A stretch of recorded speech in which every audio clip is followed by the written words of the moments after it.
Good morning, students.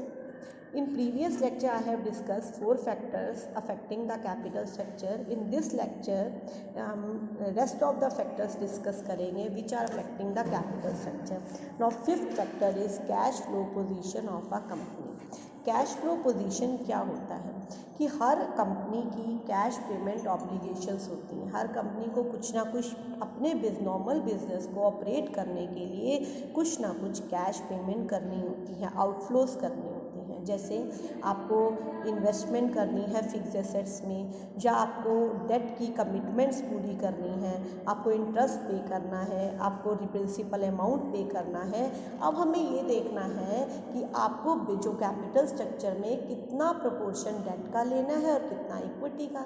यदि आपकी cash flow position strong है, आपके पास अच्छे से कैश इनफ्लोज हो रहे हैं, तो आप डेट को प्रेफर कर सकते हो एज कंपेयर इक्विटी से, क्योंकि आप अपने टाइम पे अपने डेट के इंटरेस्ट की पेमेंट कर पाओगे और प्रिंसिपल अमाउंट की पेमेंट कर पाओगे। बट यदि आपकी कैश फ्लो पोजीशन वीक है तो आप मोर डेट फाइनेंस का रिकमेंड नहीं करोगे, क्योंकि आप इंटरेस्ट ऑन डेट को एक पर्टिकुलर टाइम के बाद आपको पे करना पड़ेगा, और इवन आपको इनके प्रिंसिपल अमाउंट को भी एक पर्टिकुलर टाइम के बाद रिटर्न करना पड़ेगा।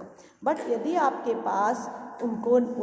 पास कैश फ्लो पोजीशन नहीं है तो आप इक्विटी को प्रेफर दोगे एज कंपेयर डेट को प्रेफर नहीं करोगे।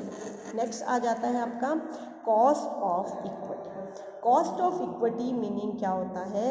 Expected rate of return on equity capital for assuming risk. Means जैसे जैसे इक्विटी शेयर्स का रिस्क बढ़ता जाएगा, वो अपने रिटर्न की एक्सपेक्टेशन भी ज़्यादा करेंगे, क्योंकि वो कहेंगे कि हमारा बिजनेस में रिस्क ज़्यादा है, इसलिए हमें रिटर्न भी ज़्यादा मिलना चाहिए।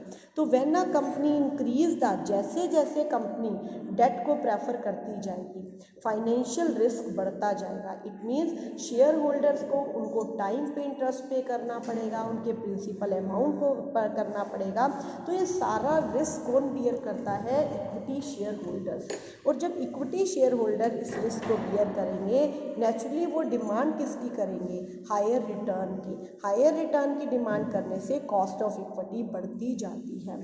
तो कंपनी कांट यूज डेट, इसलिए हर कंपनी को एक पॉइंट के बाद डेट को अपने इंक्लूड नहीं करना चाहिए। यदि वो एक लिमिट के बाद डेट को यूज़ करेंगे तो कॉस्ट ऑफ इक्विटी बहुत तेज़ी से बढ़ेगी और शेयर का प्राइस डिक्रीज होता चला जाएगा और अर्निंग पर शेयर कम होती चली जाएगी। और जिससे, जबकि हमारे बिजनेस का ऑब्जेक्टिव क्या होता है कि शेयर होल्डर की वेल्थ ज़्यादा से ज़्यादा बढ़े, तो एक पर्टिकुलर पॉइंट के बाद आपको डेट को प्रेफर नहीं करना चाहिए, जिससे अर्निंग पर शेयर कम होती जाए। नेक्स्ट आ जाता है फ्लोटेशन कॉस्ट। फ्लोटेशन कॉस्ट क्या होती है?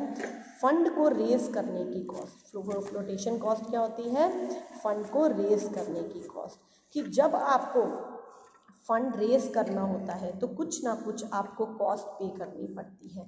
जैसे कॉस्ट ऑफ एडवर्टीजमेंट होती है, प्रिंटिंग की कॉस्ट होती है। अब जैसे आप सपोज करो आप शेयर्स या डिवेंचर इशू करते हो, आपको प्रोस्पेक्टस इशू करना पड़ेगा, एडवर्टीजमेंट देनी पड़ेगी, अंडर राइटिंग कमीशंस देनी पड़ेंगी। These are called flotation cost. तो जब फंड रेज करने के लिए आपको फ्लोटेशन कॉस्ट ज़्यादा पड़ रही हो तो आप उस सोर्स को प्रेफर नहीं करोगे। आप इक्विटी शेयर्स या डिवेंचर से फंड रेज नहीं करोगे। वहाँ आप फाइनेंशियल इंस्टीट्यूशन से फंड रेज कर सकते हो, क्योंकि लोन रेज करने के लिए आपको सो मच फॉर्मेलिटीज़ पूरी नहीं करनी पड़ती। वहाँ flotation cost as compare equity से कम होती है, तो वहाँ आप डेट को प्रेफर कर सकते हो। नेक्स्ट आ जाता है कंट्रोल कंसीडरेशन। कंट्रोल कंसीडरेशन क्या होता है कि आप जैसे जैसे इक्विटी शेयर्स इशू करते जाते हो, कंट्रोल डाइल्यूट होता जाता है, क्योंकि number of share holder, number of honours बढ़ते जाते हैं। इसी तरह यदि आप चाहते हो कि हमारे मैनेजमेंट चाहती है कि कंट्रोल डाइल्यूट नहीं होना चाहिए, तो वो अपना फंड डेट से रेज करें। बट यदि वो चाहती है कि हम अपने कंट्रोल को डाइल्यूट कर सकते हैं, तो वो अब इक्विटी से फंड को रेज कर सकती है। नेक्स्ट टॉपिक आ जाता है, दैट इज़ फ्लेक्सिबिलिटी। फ्लेक्सिबिलिटी क्या होता है if a firm its debt potential to full, यदि फर्म एट प्रेजेंट अपना सारा फंड डेट से रेज कर लेगा तो फ्यूचर में उसके पास कैपेसिटी ही नहीं रहेगी कि वो और फंड रेज कर सके, बोरोइंग पावर उसकी ख़त्म हो जाएगी।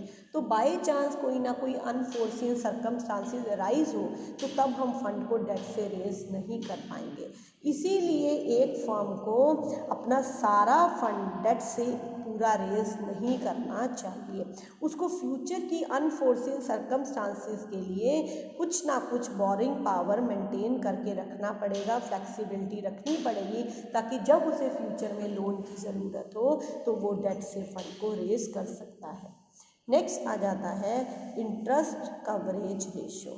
इंटरेस्ट कवरेज रेशो क्या होता है? It refers to the number of time earning, हमारी earning before interest and tax of company covers the interest obligation, यानी कि हमारी जो अर्निंग है जिसमें से ना तो इंटरेस्ट कटा है ना ही टैक्स, वो हमारे इंटरेस्ट से कितने टाइम्स ज़्यादा है, यानी कि earning before interest and tax divide by 2। यदि हमारी अर्निंग 20,000 है और इंटरेस्ट 4,000 है तो इट मीन्स हमारी अर्निंग कितने टाइम्स ज़्यादा है? 5 टाइम्स ज़्यादा है। तो इसका मतलब हम वहाँ पे इंटरेस्ट को प्रेफर कर सकते हैं डेट को। यदि हमारा अर्निंग हमारी इंटरेस्ट रेट से नंबर ऑफ टाइम कितने ज़्यादा है, जितना हाइयर होगी इंटरेस्ट कवरेज रेशियो हम उतना ही रिस्क हमारे बिजनेस में कम होगा। इट मीन्स हम अपने प्रॉफिट में से इजीली इंटरेस्ट की पेमेंट कर पाएंगे, तो वहाँ पे आप डेट को प्रेफर कर सकते हो। बट यदि अब क्योंकि हम टाइम पे अपनी रीपेमेंट ऑब्लिगेशन को पूरा कर सकते हैं क्योंकि हमारी ICR अच्छी है, और ये जहाँ पे ICR अच्छी नहीं है इट मीन्स हमारी अर्निंग हमारे इंटरेस्ट से नंबर ऑफ टाइम्स कितनी ज़्यादा है, हमें वो कम आ रही है, तो हम वहाँ पे डेट को प्रेफर नहीं करेंगे। नेक्स्ट आती है date service coverage ratio. Date service coverage ratio का मतलब कि हमारी अर्निंग जो है वो हमारे फिक्स फाइनेंशियल चार्जेस होती हैं, जैसे प्रेफरेंस डिविडेंड हमें देना होता है, इंटरेस्ट हमें देना होता है, और जो हमें प्रिंसिपल अमाउंट जो हमने लोन लिया है वो लोन भी पेमेंट करना है, इनकी उन सबको उनसे हमारी अर्निंग नंबर ऑफ टाइम कितनी ज़्यादा है। देखिए, debt service coverage ratio takes care of the deficiency refer to the ICR. The cash profit generated the operation are compared with the total cash required for service of debt and preference share capital, यानी कि मुझे अपने preference dividend को, interest को और अपनी repayment principal amount देने के लिए मुझे कितने कैश की ज़रूरत है। हम क्या क्या देखेंगे? मेरी earning after tax plus interest plus non cash expenses, ये कितने टाइम्स ज़्यादा है हमारे प्रेफरेंस डिविडेंड से, इंटरेस्ट से, रिपेमेंट ऑब्लिगेशन। क्या मेरे पास इतने कैश अवेलेबल हैं कि मैं इन तीनों का टाइम पे पेमेंट कर पाऊंगी या नहीं। यानी कि यदि DSCR ज़्यादा है, जितनी ज़्यादा है इट मीन्स हम बेटर एबिलिटी है कि हम अपने कैश की कमिटमेंट टाइम पे कर पाएंगे। It raises the company's potential to increase debt component in its capital structure. जैसे जैसे DCR इंक्रीज होगी आप अपने डेट को प्रेफर कर सकते हो, बट यदि DSCR हमारी अच्छी नहीं है तो आप डेट को प्रेफर नहीं कर सकते। नेक्स्ट आता है stock market condition. Stock market condition में during the period when stock market is rise, means जब स्टॉक मार्केट राइज होता है, शेयर्स के प्राइस बढ़ते जाते हैं, बुलिश मार्केट है, तो वहाँ पे आप इक्विटी को प्रेफर कर सकते हो। बट जहाँ पे हमारी मार्केट की सिचुएशन डिप्रेस्ड है वहाँ पे लोग इक्विटी में पैसा इन्वेस्ट नहीं करते, क्योंकि वो एक पर्टिकुलर अमाउंट एक इंटरेस्ट की पेमेंट चाहते हैं। वहाँ पे बियरिश फेस में या कंपनी में raising the fund equity capital more difficult, तो वहाँ पे फंड जो है इक्विटी से नहीं रेज हो पाएगा, वहाँ हम डेट को प्रेफर करते हैं। क्लियर? क्योंकि लोग शेयर्स का प्राइस शेयर्स पे रिटर्न नहीं आता और लोग क्या कहते हैं कि हमें डेट से अब एक पर्टिकुलर इंटरेस्ट की इनकम मिलती रहेगी, तो वहाँ लोग डेट को प्रेफर करते हैं। वहाँ हमें जो फंड रेज करना पड़ेगा वो डेट से प्रेफर होगा। नेक्स्ट आता है capital structure of other company. अब दूसरी कंपनीज के कैपिटल स्ट्रक्चर भी अफेक्ट करते हैं। Debt equity ratio of other company in same industry is a useful guideline for planning and capital structure. देखिए, आपने रिलायंस इंडस्ट्री सुना है। रिलायंस इंडस्ट्री के आगे कौन कौन सी बनी हुई है? रिलायंस टेलीकॉम है, रिलायंस पेट्रो है, तो रिलायंस केमिकल्स हैं। तो इन ये अब मैं सपोज करो मैं रिलायंस पेट्रो केमिकल्स की अपना कैपिटल स्ट्रक्चर बना रही हूँ, तो मैं अपनी इंडस्ट्री की दूसरी कंपनी के इस कैपिटल स्ट्रक्चर को भी फॉलो कर सकती हूँ। उसे हम blindly, it should not, but blindly follow नहीं करना चाहिए, क्योंकि business risk of a firm is higher, it can't raise more. देखा जाए कि जिस भी ऑर्गेनाइजेशन में बिजनेस रिस्क ज़्यादा है वहाँ पे हम फाइनेंशियल रिस्क नहीं उठा सकते, बट जहाँ पे फाइनेंशियल रिस्क ज़्यादा, बिजनेस रिस्क कम है, business risk means cost of operation of business, कि अपने बिजनेस की ऑपरेटिंग कॉस्ट जहाँ पे कम पड़ रही है वहाँ आप डेट को प्रेफर कर सकते हो, वहाँ फाइनेंशियल रिस्क उठाने के लिए तैयार हो। इसीलिए आप दूसरी कंपनीज के फाइनेंशियल स्ट्रक्चर को ब्लाइंडली फॉलो मत करो।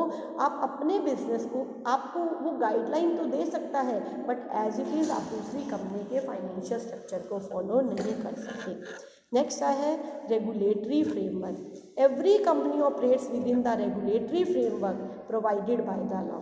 हर कंपनी को कुछ ना कुछ जो लॉ का रेगुलेटरी फ्रेमवर्क है, रूल्स एंड रेगुलेशन फॉलो करना पड़ता है। जैसे आपने शेयर्स इशू करने हैं, डिबेंचर इशू करने हैं, तो आपको इंडियन कंपनीज एक्ट 2013 और सेबी की गाइडलाइंस फॉलो करनी पड़ेंगी। सिमिलरली यदि बैंक्स या फाइनेंशियल इंस्टीट्यूशन से फंड रेज करना है तो आपको तब भी इन गाइडलाइंस को फॉलो करना पड़ेगा। तो that is the this has the bearing on capital structure decision. इसीलिए यदि आप इनके रेगुलेटरी फ्रेमवर्क से हटकर काम करोगे तो वो आके रिस्ट्रिक्शंस क्रिएट करेंगे। इसलिए जब भी आप अपने बिजनेस का कैपिटल स्ट्रक्चर डिज़ाइन करने लगो तो आप कंपनीज एक्ट और सेबी की गाइडलाइंस को अच्छे से स्टडी करो, उनके नॉर्म्स के अकॉर्डिंग आप फंड को रेज कर सकते हो। तो I think you have clear all the factors affecting the capital structure. If you have any doubt, you can ask